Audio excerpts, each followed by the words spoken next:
छोटी बात सुनिए તમારાથી બીમાર માણસથી નહીં બીમાર આજે અહીંયા કેટલા જણને લઈને આવ્યો 10 બાઈકો લઈને 20 જણને લઈને આવ્યો એટલે તારે મને મારવી હતી તારે મને છોડી દે મારો કમ લઈ જવાની ઘેર તારી માં ચોદાવા તું બરોડા બોલાય ચાલો હું આવું છું ચાલ બોલ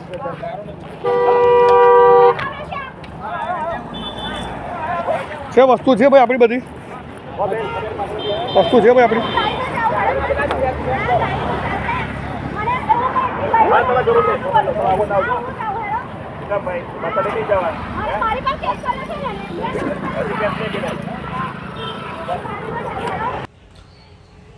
નમસ્કાર દર્શક મિત્રો, મારું નામ વિજય કુમાર મકવાના, પોતે તંત્રી.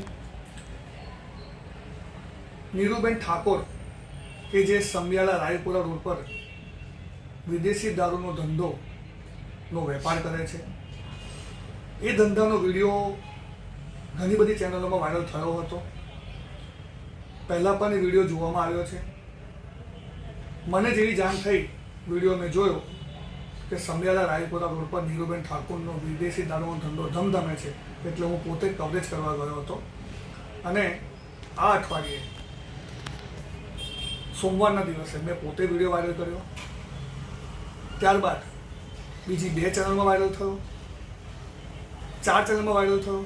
પણ આ અઠવાડિયામાં ફેબ્રુઆરી મહિનામાં વિડીયો ચલાવ્યા પછી પણ નીરુબેનના ધંધાને કોઈ અસર થઈ નથી. ધંધો હજુ પણ ધમધમે જ છે.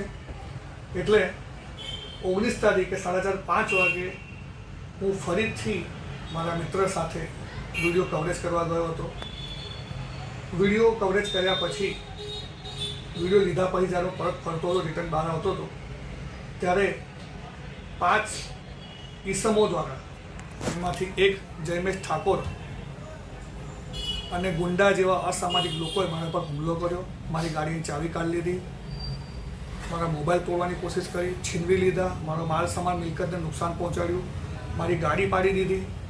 રોયલ એનફિલ્ડ ગાડી હતી, એને બી નુકસાન પહોંચાડ્યું છે.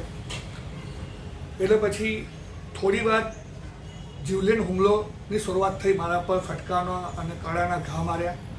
એટલે મેં મારો જીવ બચાવવા માટે રોડ તરફ બહાર આવતો હતો. ત્યારે થોડીક ક્ષણો બાદ મારામારી થયા બાદ નીરુબેન આવ્યા. નીરુબેને પણ મારા પર હાથ ચલાવ્યો અને મને મારતા મારતા, જીવલેણ હુમલામાં મારતા મારતા મને કહે છે કે તું અહીં લુખ્ખા કેમ આવ્યો? ભંગ્યા, ઢેડા, જાતિવાદી શબ્દોનો ઉપયોગ કર્યો કે તને ખબર નથી મારું ભરાણ જાય છે બાયલી સ્ટેશનમાં, તાલુકા સ્ટેશનમાં હું ભરાણ ભરું છું, તું અહીં આવ કમ, તારી હિંમત કમ, તે વિડીયો વાયરલ કર્યો કમ. આવી મને ધમકી આપી, જાતિવાદી શબ્દો વાપર્યા અને એને જાતે જ 112 નંબર પોલીસને બોલાવી.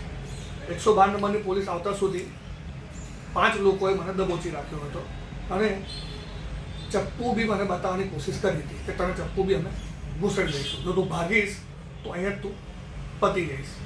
એટલે મેં ભાગ્યો નથી, હું ત્યાં જ એ લોકો વચ્ચે રહ્યો.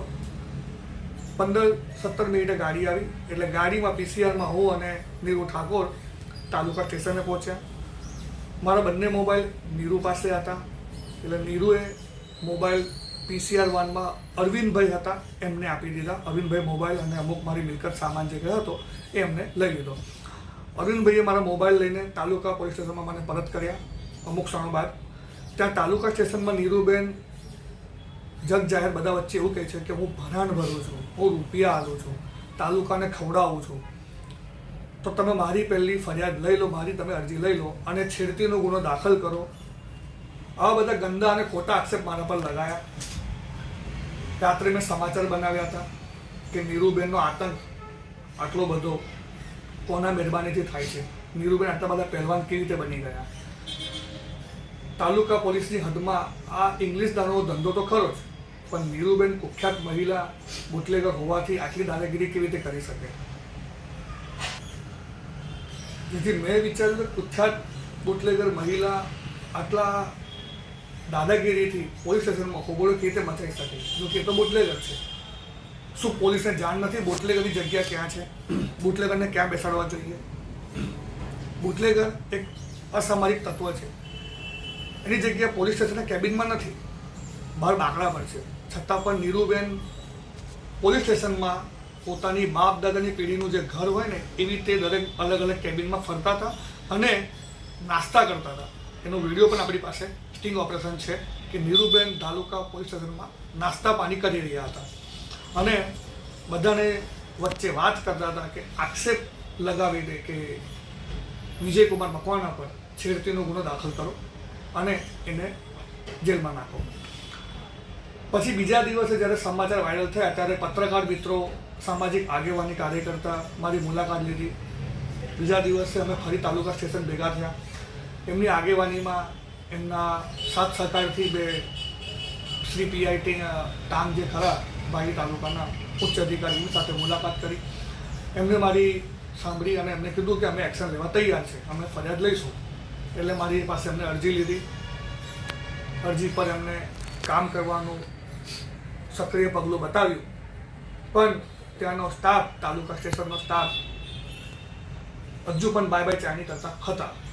જેથી સાંજે અમુક સામાજિક કાર્યકર્તા અને પત્રકાર મિત્રોની ટીમ સાથે હું ફરી પાછું બીજા દિવસે 20 તારીખે 5 થી 5:30ની વચ્ચે એ નીરુબેન ધંધે ફરી ગયો હતો કે ધંધો ચાલુ છે કે નહીં. સમાચાર વાયરલ થયા, અરજી લખી છે, ફરિયાદ કરી છે, તાલુકામાં હોબાળો મચાવ્યો છે, ધંધો બંધ છે કે ચાલુ છે. સ્થળ તપાસ કરતા ધંધો ફરી ધમધમતો હતો. નીરુબેન ધંધા પર જ બેઠા હતા. તેમના સાગરીતો અને અસામાજિક ગુંડાઓ પણ ત્યાં જ હતા. 5 થી 15 જણા ત્યાં ધંધા પર હાજર હતા પણ સંતાયેલા હતા. જ્યારે અમે સ્થળ પર પહોંચ્યા ત્યારે એ લોકો અમારી સામે હુમલો કરવા આવ્યા. એટલે અમે બધા અમારો જીવ બચાવીને રિટર્ન બહાર નીકળતા હતા અને અમે અગાઉ જ પોલીસે જાણ કરી દીધી હતી કે આવો કોઈ બનાવ બનવાનો છે. પોલીસને આવતા વાર લાગી. તે દરમિયાન ફરી પાછું 15 થી 20 જણનું ટોળું લાકડી અને ફટકા અને હોકી લઈને ઘટના સ્થળ પર નીરુબેનની જગ્યા પર આવી ગયું હતું. 3 થી 4 પીસીઆર ગાડી બોલાવી, તેમ છતાં પણ નીરુબેન પોલીસની સામે હોબાળો મચાવે છે, મન ફાવે તેમ ગાળો બોલે છે અને જાતિવાદી શબ્દોનો પણ ઉચ્ચાર એમણે કર્યો છે. તમે જોઈ શકો છો કે નીરુબેન આગલા વિડીયોમાં કેટલી ગંદી અને કેટલી અસભ્યતાથી વાતો કરે છે, કેટલા ગંદા શબ્દો બોલે છે. પોલીસની હાજરીમાં કે સામાજિક કાર્યકર્તા જે હતા તેમને પણ ગંદી ભાષામાં તેને વાત કરી. આપણી પાસે શોર્ટ ફૂટેજ છે, હું તમને સમાચારના માધ્યમથી બતાવીશ કે નીરુબેનનો આતંક કેટલી હદે વધી ગયો છે. જુઓ આ સમાચાર.